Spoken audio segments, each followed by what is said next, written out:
آپ دیکھیں کہ حضرت ابراہیم علیہ السلام نے بچپنے سے دعائیں شروع کی اور اللہ نے قبول کرنا شروع کی. چھوٹے سے تھے, قرآن میں وہ ساری دعائیں ہیں. آیت اللہ العظمیٰ اور جوادی عملی تقریباً 3 مہینے ان کے درس تھے دعا کے موضوع پہ, قرآن کی دعائیں. تو انہوں نے فرمایا تھا کہ اگر آپ نے کسی شخصیت کا مقام سمجھنا ہے نا تو اس کا ایک طریقہ اس کی دعا ہے. اس کی دعا سے پتہ چلے گا کہ اس شخصیت کی حیثیت کیا ہے, دعاؤں سے پتہ چلتا ہے. آپ دیکھیں کہ یہ جو دعا ہے حضرت ابراہیم علیہ السلام کی, یہ ہم بعض اوقات اس کو دعا کے عنوان سے نہیں لیتے, کیونکہ ہمارے یہاں خطیب جو ہیں وہ مجلس کے شروع میں ایک عنوان پڑھتے ہیں, ایک آیت کو سرنامہ کلام قرار دیتے ہیں, پھر اس سے نقطے نکالتے ہیں. اس وجہ سے وہ بعض اوقات ہمیں وہ آیت کی گہرائی کی علم ہی نہیں ہوتا. میں تھوڑا سا پس منظر آپ کو بتاتا ہوں. سورہ بقرہ کو آپ اگر پوری کو کمپلیٹ دیکھیں گے تو پھر آپ کو پتہ چلے گا کہ حضرت ابراہیم علیہ السلام کا یہاں پہ وسط میں ذکر ہو رہا ہے. سورہ بقرہ کے وسط, سورہ بقرہ کے آغاز میں حضرت آدم علیہ السلام کا تذکرہ شروع ہوتا ہے. حضرت آدم علیہ السلام ایک نبی ہیں, سب سے پہلی شخصیت ہیں جن کو دنیا میں بھیجا جاتا ہے, لیکن انہوں نے ایک خطا کی. ٹھیک ہے, اس خطا کے نتیجے میں وہ جو دعا تھی انہوں نے مانگی تھی, جو کل ہم نے پڑھی تھی. تو یہاں سے پتہ چلا کہ انسان سے خطا ہوتی ہے, کل یہ ہم نے بحث کی تھی. تو ایک کردار یہ ہے, توجہ کریے گا, ایک کردار یہ ہے کہ جو بہت پرفیکٹ ہے لیکن خطا کرتا ہے پھر اٹھاتا ہے. یہ حضرت آدم علیہ السلام کہ ایک پرفیکٹ کردار موجود ہے, خطا ممکن ہے, نیچے آتا ہے پھر اوپر آتا ہے, واپس آ گیا. یہ پہلا کردار. لیکن حضرت ابراہیم علیہ السلام کو اللہ اب کس طرح پیش کر رہا ہے کہ ایک ایسی شخصیت جو اوپر ہے تو اوپر ہی ہے. ٹھیک ہے, یہ نہیں کہ گری اور پھر واپس اٹھی. یہ توجہ یہ نہیں, کیونکہ دیکھیں کل ہم نے جب درس پڑھا نا تو اس کے نتیجے میں ممکن ہے کسی کے ذہن میں یہ آیا ہو کہ انسان تو خطاؤں کا پتلا ہے, تو چلے رمضان میں بھی 2-4 خطائیں کر لیتے ہیں, ایسا نتیجہ ہو سکتا. تو یہ آئیڈیل چیز نہیں ہے. گناہ کے بعد دوبارہ پلٹنا یہ کوئی آئیڈیل چیز نہیں. آپ اگر آپ کرتے ہیں تو اللہ نے راہ دی آپ کو واپس آنے, لیکن آئیڈیل کردار حضرت ابراہیم علیہ السلام کو پیش کیا ہے اللہ تعالیٰ. یہ 124 آیت دیکھیں. یہ دعا ہے, میں وہ بتاؤں گا کس طرح دعا ہے. وَإِذِ ابْتَلَىٰ إِبْرَاهِيمَ رَبُّهُ بِكَلِمَاتٍ فَأَتَمَّهُنَّ. حضرت ابراہیم علیہ السلام کو اللہ نے آزمایا بہت ساری آزمائشوں, اور وہ سب آزمائشوں میں کامیاب ہوئے, گرے نہیں ہیں. آئیڈیل گرے نہیں ہے. مثلا آپ دیکھیں, میں آزمائش سے صرف اشارہ کرتا ہوں. جس گھر میں تھے چچا نے تربیت کی تھی. قرآن کریم نے ابا کا لفظ استعمال کیا ہے. شیعہ کا نقطہ نظر جو ہے وہ یہ ہے, اور قرآن سے بھی یہ ثابت ہے, ابا چچا کے لیے بھی لفظ اب کا استعمال ہوتا ہے. انبیاء علیہ السلام کے جو والدین ہوتے ہیں وہ مشرک نہیں ہوتے. یہ شیعہ نقطہ نظر ہے, اور یہ درست نقطہ نظر ہے, اس کے اوپر دلائل بھی ہے. اس کی وجہ یہ ہے کہ قرآن سے ہی ثابت ہے انبیاء کے بچے ہی اکثر انبیاء ہیں. خود تربیت والدین کا بہت گہرا اثر ہے, بلکہ بعض علماء کے بقول اثر نبی کی نسل کے علاوہ ہے ہی نہیں, نبی کی نسل سے. تو آپ دیکھیں کہ خداوند متعال نے جس گھر میں ایک انسان پلے, ٹھیک ہے, اسی ماحول کے خلاف ایک دن کھڑا ہو جائے, یہ چھوٹی بات نہیں ہے. جس محلے میں پلے اسی محلے کے خلاف ہو جائے, جس برادری میں پلے اسی برادری کے خلاف ہو جائے. بہت سارے حضرت موسیٰ علیہ السلام آپ دیکھیں فرعون کے گھر میں پلے, اللہ نے انہی کے مقابلے میں کھڑا کر دیا, اسی کے مقابلے. اسی وجہ سے تو فرعون نے تانا دیا تھا جب حضرت موسیٰ علیہ السلام آئے. فرعون نے کہا اچھا, وہ میں انشاءاللہ وہ واقعہ جب حضرت موسیٰ علیہ السلام کا آئے گا تو پڑھوں گا. اس نے کہا اچھا ہمارے گھر میں پلے, تانا دیا, اب ہمارے سامنے ہی بولتے ہو اور ہمارے سامنے ہی کھڑے ہو گئے. تو یہ بڑا سخت مرحلہ ہوتا ہے, یہ امتحان تھا. بہت سارے لوگ نہیں بولتے، خاموش ہو جاتے ہیں، جی ابا جی ناراض ہو جائیں گے. بے ادبی نہیں کرنی ہوتی، لیکن حق کی بات تو کرنی ہوتی، چاہے آپ کا چچا ہے، چاہے آپ کا بزرگ ہے، چاہے حق کی بات کرنی. پورے علاقے کے مقابل میں اللہ نے کھڑا کر دیا، امتحان تھا. پورا گاؤں سامنے کھڑا ہوا ہے بت پرست، ابراہیم علیہ السلام اکیلے حق کے مقابلے، یعنی باطل کے مقابلے میں اکیلی شخصیت اسوہ ہیں. پھر پورے علاقے نے مل کے آگ لگائی. نمرود کے آرڈر پہ حضرت ابراہیم علیہ السلام کو آگ میں پھینکا گیا.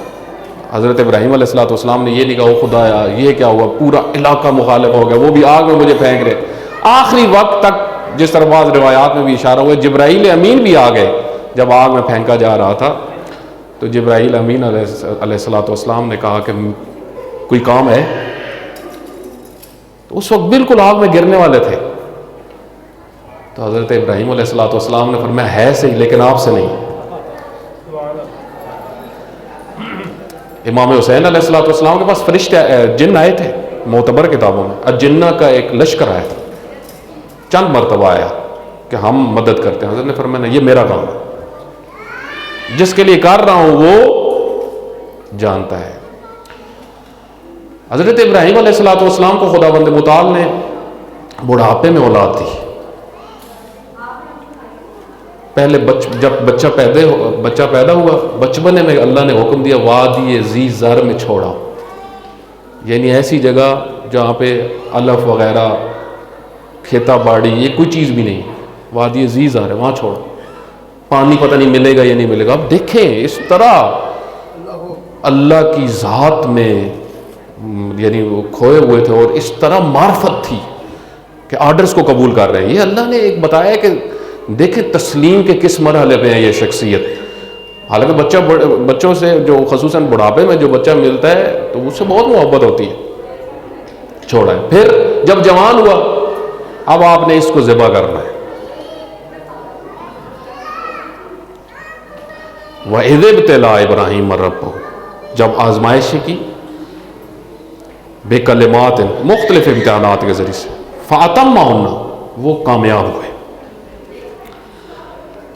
قال انی جاعلک للناس اماما، ہم نے آپ کو امام بنا دیا، آپ لیڈر ہو.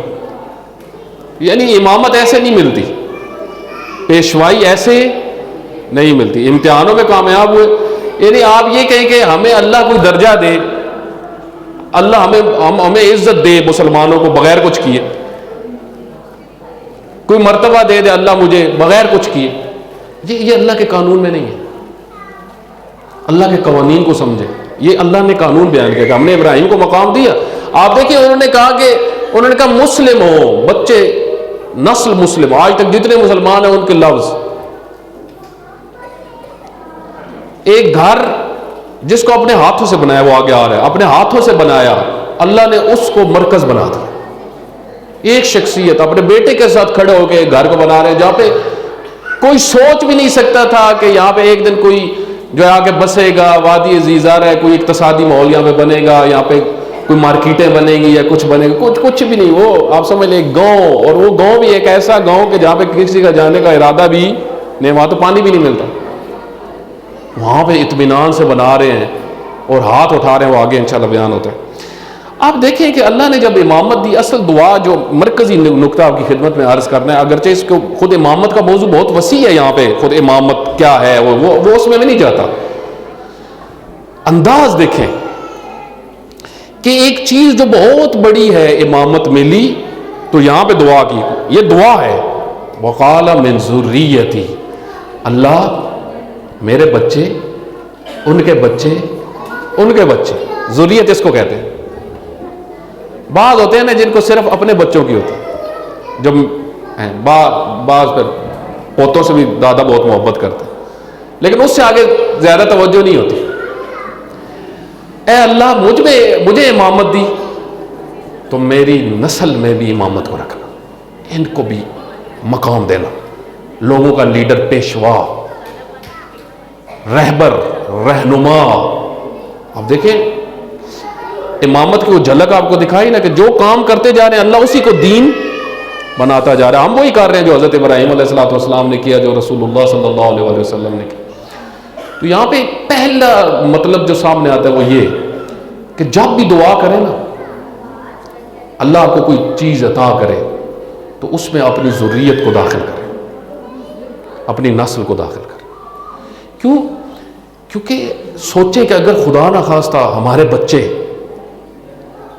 وہ دین جس کے لیے حضرت ابراہیم علیہ السلام اتنی کوشش کر رہے تھے, تو اس کا بینی اس کا عطیہ جو اللہ کی طرف سے مل رہا تھا وہ صرف اپنے تک نہیں رکھنا چاہتے تھے, میری نسل بھی تو یہ چیزیں حاصل کرے, وہ بھی تو مومن بنے, اس کے پاس بھی تو معرفت ہو, اس کے پاس بھی تو توحید کا علم ہو, توحید کی معرفت ہو, اس کے پاس بھی تو نعمتیں ہوں, اس کے پاس بھی تو یہ رہبریت ہو, یہ پیشوائی ہو اہل تقویٰ کی.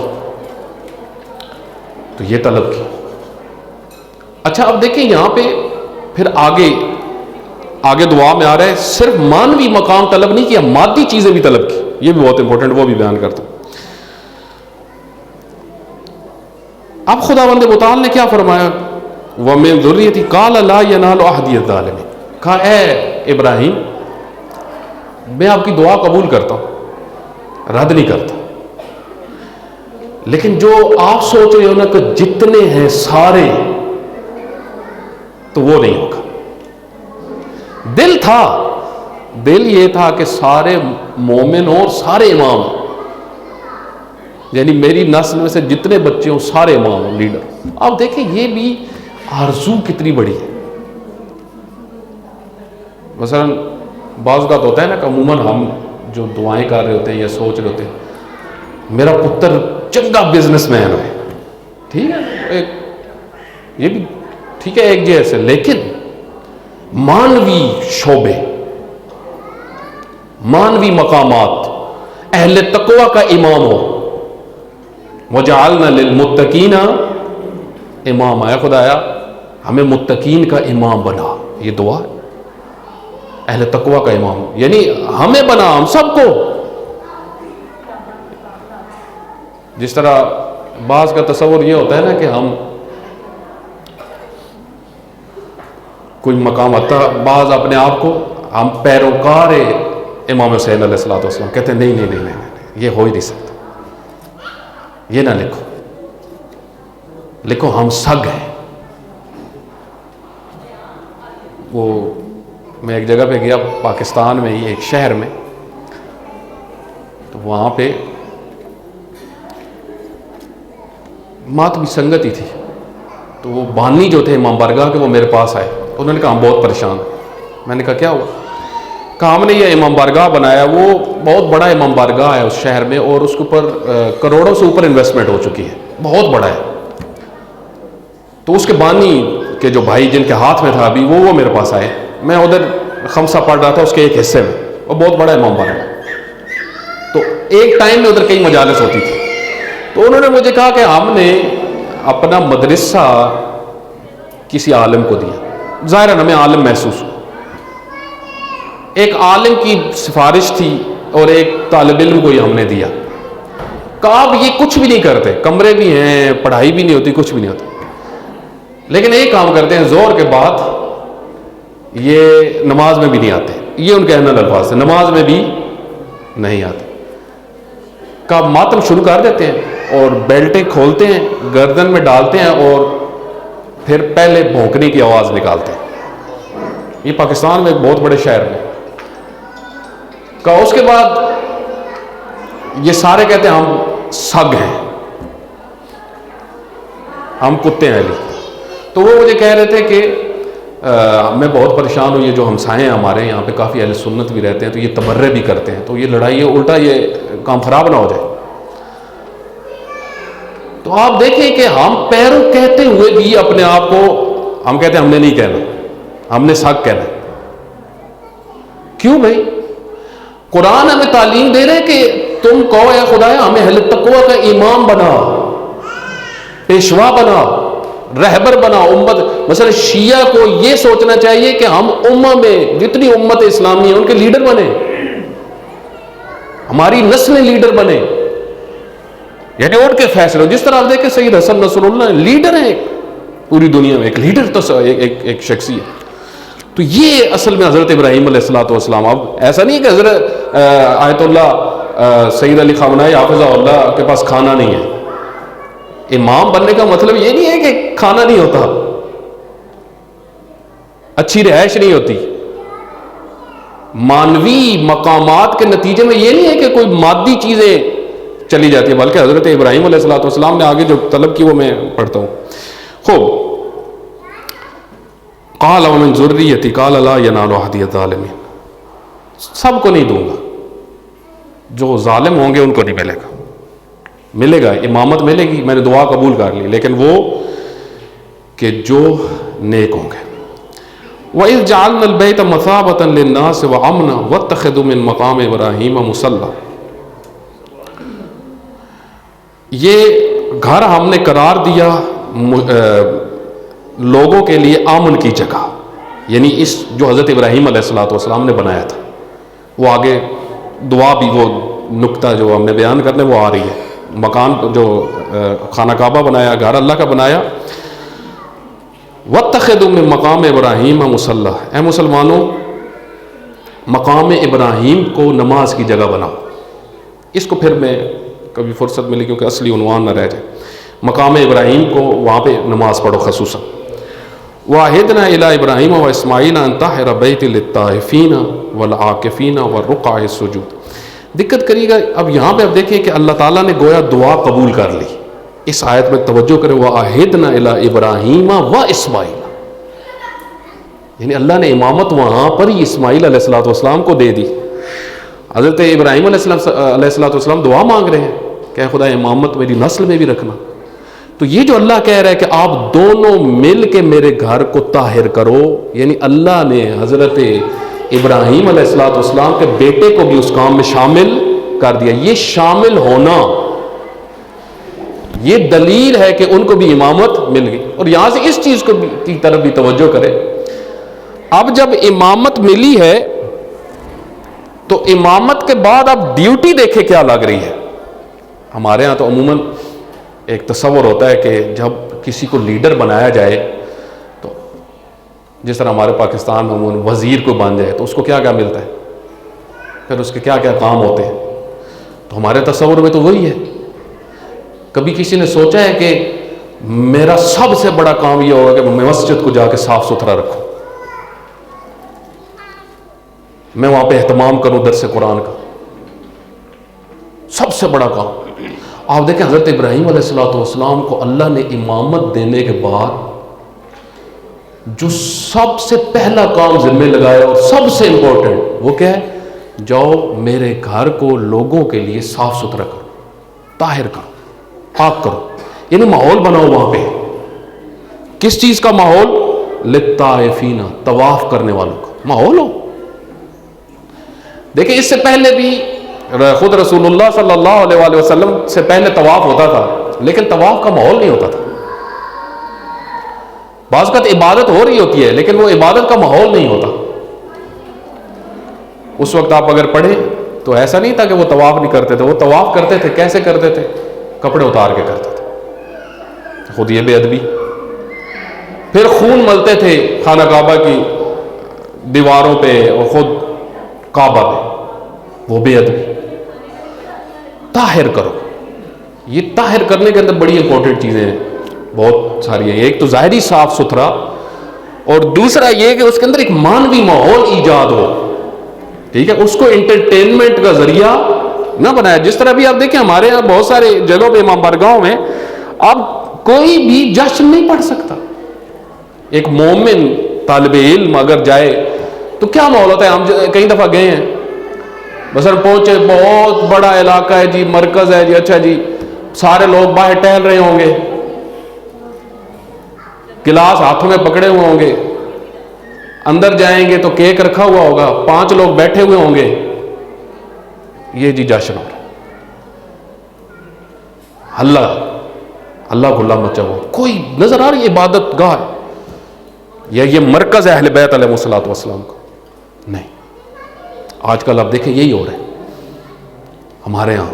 ابھی تو یہاں تک بعض امام بارگاہوں کی ویڈیوز آؤٹ ہوئی ہیں جن میں بے پردہ خواتین گانے گا رہی ہیں بیٹھ کے اور سامنے سے لوگ ڈانس کر رہے ہیں. اس دفعہ اس طرح بھی ہوا ہے کئی جگہ پہ شعبان المعظم میں اور رجب.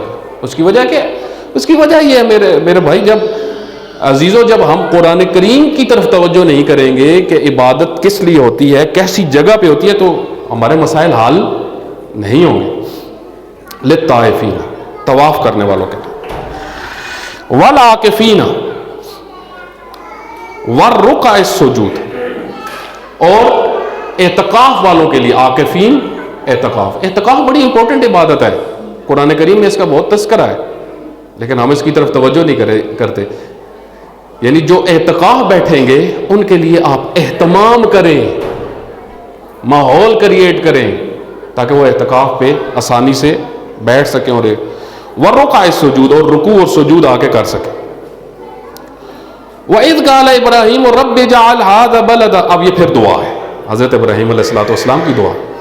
اے خدایا، اب میری نسل جب اس علاقے میں رہے گی نا،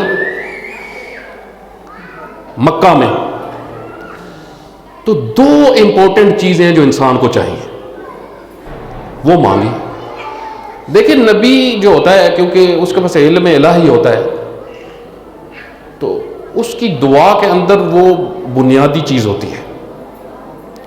انسانی معاشرے کو جو سب سے زیادہ دو امپورٹنٹ چیزیں چاہیے، جس کے بغیر انسانی معاشرہ نہیں چل سکتا، وہ دو چیزیں حضرت ابراہیم علیہ السلام نے مانگی ہیں. پہلی، رب اجعل ھذا بلدا آمنا، اس کو امن کی جگہ بنا،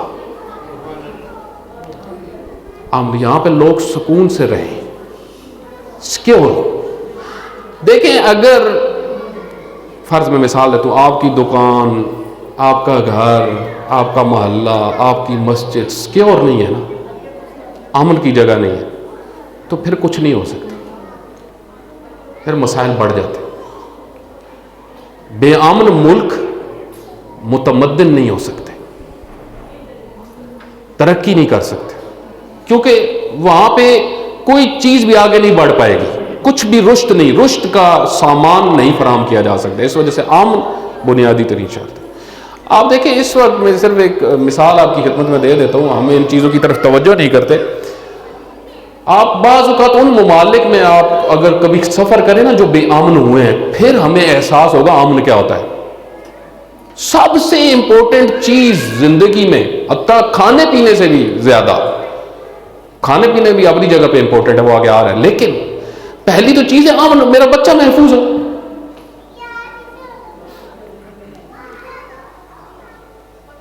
ہم ایک دفعہ عراق میں گئے زیارات کے لیے، تو حضرت سلمان فارسی کی جہاں پہ قبر ہے وہاں پہ جب پہنچے تو بڑی خوبصورت وہاں پہ مقبرہ ہے ان کا، وہ جگہ بنائی ہوئی، تو وہاں پہ لوگ نہیں تھے. تو ہم رات کو رک گئے. انہوں نے، وہ خود مجھے جو سپاہی تھے، انہوں نے کہا بھائی ادھر رات کو کوئی بھی نہیں رکتا، تو آپ چلے جائیں، کیونکہ اس علاقے میں داعش تھی قریب قریب. تو خوبصورت جگہیں بنی ہوئی ہیں، عبادت گاہیں بنی ہوئی ہیں، لیکن کوئی بھی نہیں. کیوں؟ کیونکہ بے امن جگہ ہو گئی ہے. بعض نعمتیں ایسی ہوتی ہیں جن کی قدر صرف اس وقت ہوتی ہے جب وہ نہ ہو، جیسے صحت، جیسے امن، یہ بہت بڑی نعمت ہے. اس وجہ سے حضرت نے یہ چیز مانگی. اے خدا، اس وجہ سے ہم اس دعا کو ہمیشہ مانگیں، اے خدا پاکستان کو امن کا گہوارہ بنا. آج دشمن کی سب سے بڑی سازش یہ ہے کہ پاکستان بے امن ہو جائے. یہ جو ایٹامک کے اوپر آج کل تبصرے ہو رہے ہیں جی، IMF اس کو بھی لے رہا ہے، اور یہ سارا، اور یہ مسائل جو ڈسکس ہو رہے ہیں یہ چھوٹے مسائل نہیں ہیں. جس طرح حضرت ابراہیم علیہ السلام کو اپنی نسلوں کی کتنی پرواہ ہے. الہی رہبر میں اور سیاسیوں میں ایک فرق جو ہوتا ہے وہ یہ ہوتا ہے، رہبر معظم فرماتے ہیں کہ الہی رہبر میں اور سیاسیوں میں ایک فرق یہ ہوتا ہے کہ الہی رہبروں کو نسلوں کی ہوتی ہے، اور جو سیاسی ہوتے ہیں ان کو صرف اپنی ہی ہوتی ہے. آج ہمارا بہت بڑا مسئلہ ہماری نسلیں ہیں، ان کے لیے ہمیں سوچنا ہے. وَارْزُقْ أَهْلَهُ مِنَ الثَّمَرَاتِ، اور اے خدایا ان کے لیے رزق قرار دے. ثمرات، ثمرات ثمر سے ہے، میوے، لیکن اس سے مراد یہاں پہ صرف یہ نہیں ہے، یعنی جابز فراہم ہوں، کارخانے چل رہے ہوں، یعنی ایسا شہر ہو جہاں کارخانے چل رہے ہوں، انڈسٹری چل رہی ہو، فصلیں اگتی ہوں، گندم ملے، آٹا ملے، ضرورت کی چیزیں میسر. کیونکہ فرض کریں اگر آمن ہو، کھانے کے لیے کچھ نہ ہو، پیسے بھی ہوں کھانے کے لیے کچھ نہ ہو، بازار انسان جائے آگے سے چیز ہی نہ ملے. آپ دیکھیں نا قلت ثمرات. آپ دیکھ، میں مثال آپ کو دیتا ہوں، یہی کیلے کا جو پھل ہے سب کے بچے شوق سے کھاتے ہیں، بچوں کے لیے مفید بھی بہت ہے. پہلے آپ دیکھیں عموماً شہروں میں 30 روپے، یہ پچھلے سال بھی 2 سال پہلے تک 30 روپے 40 روپے کے کیلے درجن مل جاتے تھے. اچھا کیلا، ٹھیک ہے، کوالٹی والا کیلا. آج کل جو کیلے آ رہے ہیں یہ پتہ نہیں تیار کہاں ہو رہے ہیں، چھوٹا سا انگلی سے بھی چھوٹا کیلا اور 300 روپے درجن، 250 روپے درجن. قلت ثمرات سمجھ میں آ رہا؟ ثمرات کی فراوانی کتنی نعمت ہے، اور پھر اس کے اندر وہ ساری چیزیں. آج دیکھیں جوان ہمارے کتنے جوان ہیں جو ڈگری ہولڈرز ہیں، پی ایچ ڈیز ہیں، جاب نہیں. اگر جاب ملتی ہے 20,000، 20,000 سے کیا ہوتا ہے؟ ٹینشن ہے نا. تو آپ دیکھیں حضرت ابراہیم علیہ الصلوۃ والسلام نے کتنی پیاری دعا کی.